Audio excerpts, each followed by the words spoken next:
They called it the Interbonding Act, a peace treaty between Earth and the Dominion worlds, 30 planets ruled by ancient alien dynasties. To end centuries of war, both sides agreed to form unity bonds, marriages between humans and selected alien partners. Every eligible human male between 21 and 40 was automatically entered into the global Interbond lottery. I never thought I'd win. So when a message came, "Congratulations, human number 3127. You've been selected for union with Princess Kaelera of the House Virelian," I thought it was a mistake. Princess. Alien. Virelian. I was an ex-miner from Nevada who fixed water purifiers for a living. And suddenly, I was supposed to marry royalty from a world where stars were currency and emotions were weaponized. They flew me to Echelon Prime, a city carved into floating crystal towers above a gas giant. Every building glowed from within, humming with invisible energy.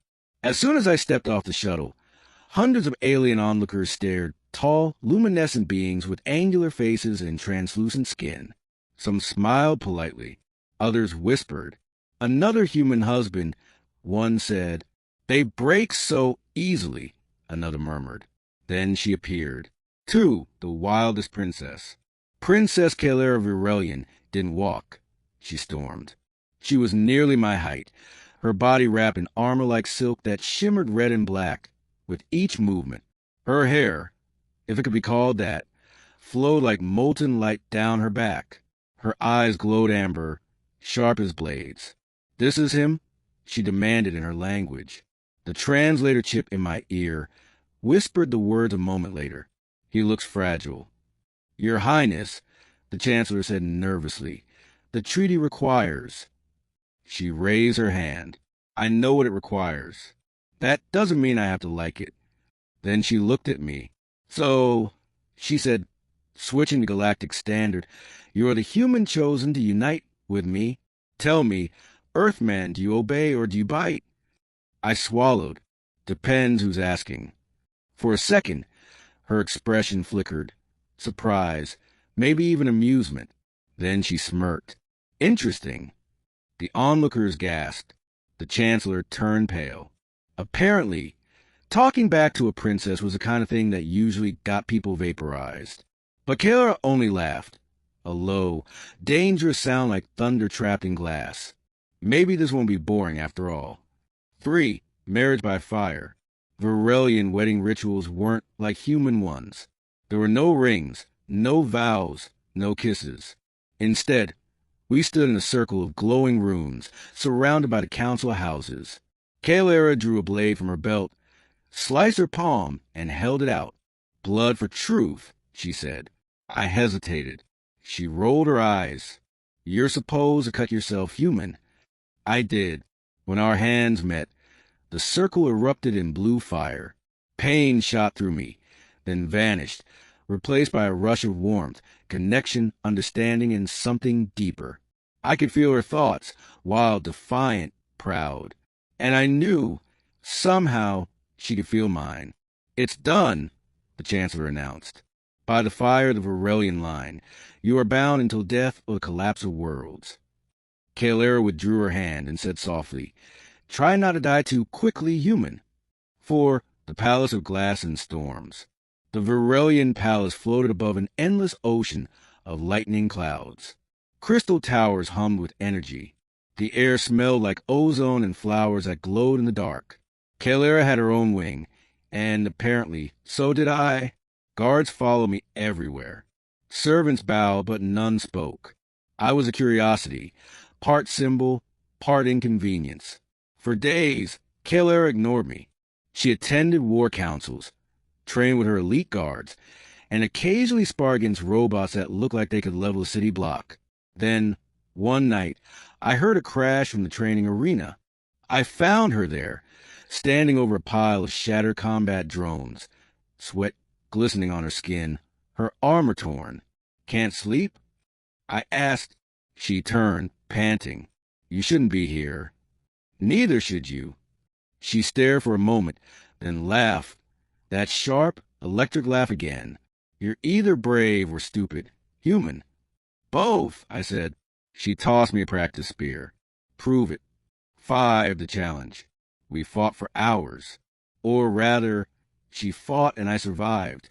She moved like lightning, every strike precise and graceful. I barely blocked half her attacks, but each time I managed a counter, she smiled a little more. When I finally tripped her, accidentally, and she landed in my arms, the world seemed to freeze. Her skin flickered, glowing faint red. She pulled back quickly, face unreadable. You learn fast. I grinned.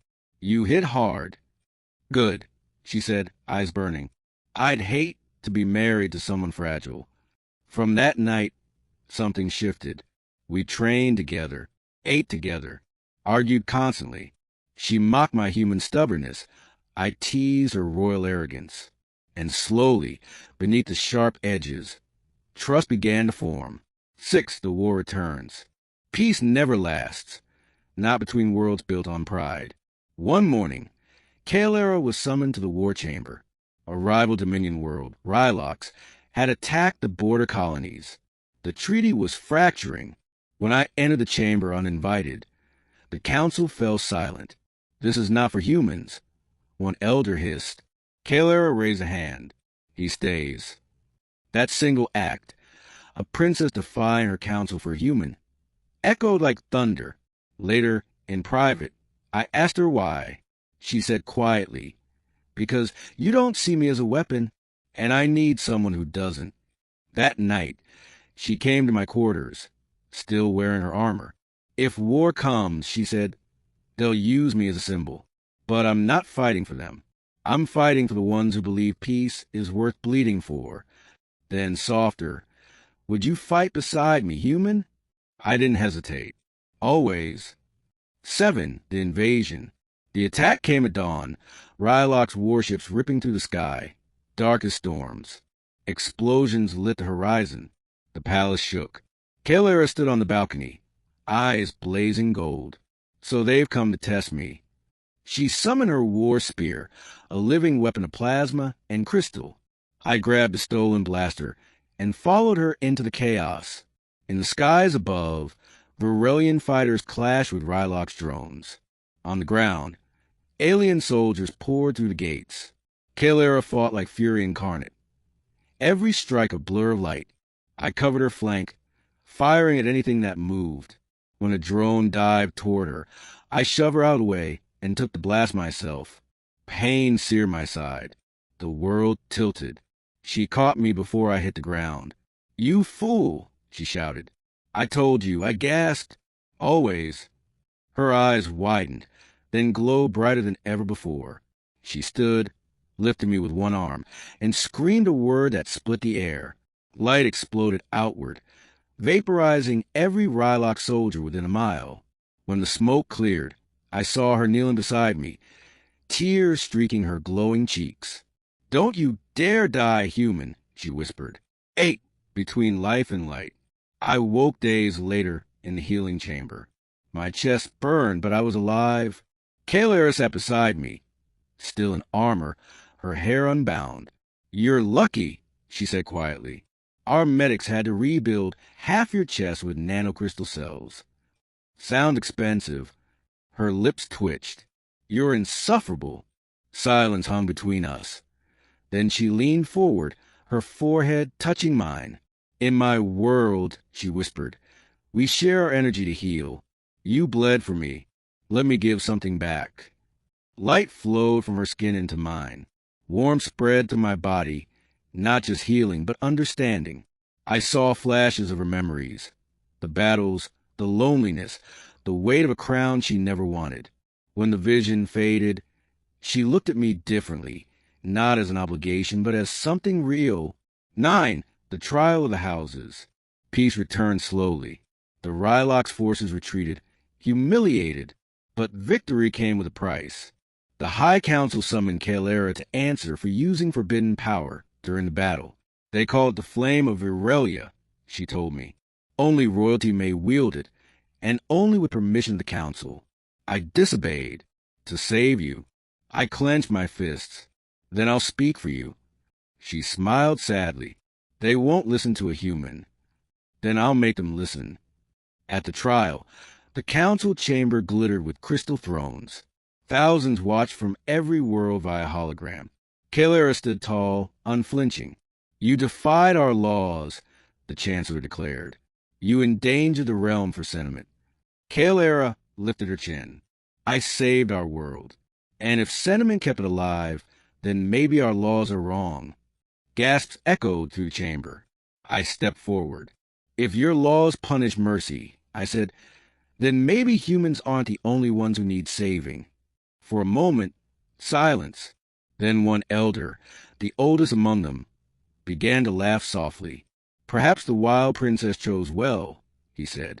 "Maybe peace was never about obedience, but about understanding." The council dropped all charges. 10, the night of stars. That night, the city celebrated victory. Firelights danced across the sky. Music filled the air, strange and beautiful. Kalara stood beside me on the balcony, watching the stars. "You changed them," she said quietly. I shook my head. "No, you did." She turned, her eyes softer than I'd ever seen. "When I first met you, I thought you were weak. Now I know strength isn't about power. It's about standing for something even when you're small." I smiled. "You're still the wildest princess I've ever seen." She smirked. "And you're still the most reckless human in the galaxy." Then, without a word, she reached out and took my hand. No armor, no barrier, no formality. For the first time, her skin shimmered not with fire or fury, but peace, a soft, living gold that pulsed in time with my heartbeat. 11. Epilogue, The Legend of Fire and Flesh. Years later, the story of a human and the wild princess spread across the stars. They said our union ended a 1,000-year war, that our children carried the light of two worlds, that when humans and Varelians meet, they see each other differently, not as conqueror and conquered, but as partners in survival. Sometimes I wonder if that's true, but every night, when Kalara sleeps beside me, her skin glowing faint gold against the starlight, I know one thing for certain. The universe is wide, cold, and cruel, but it only takes one wild heart to set it burning again.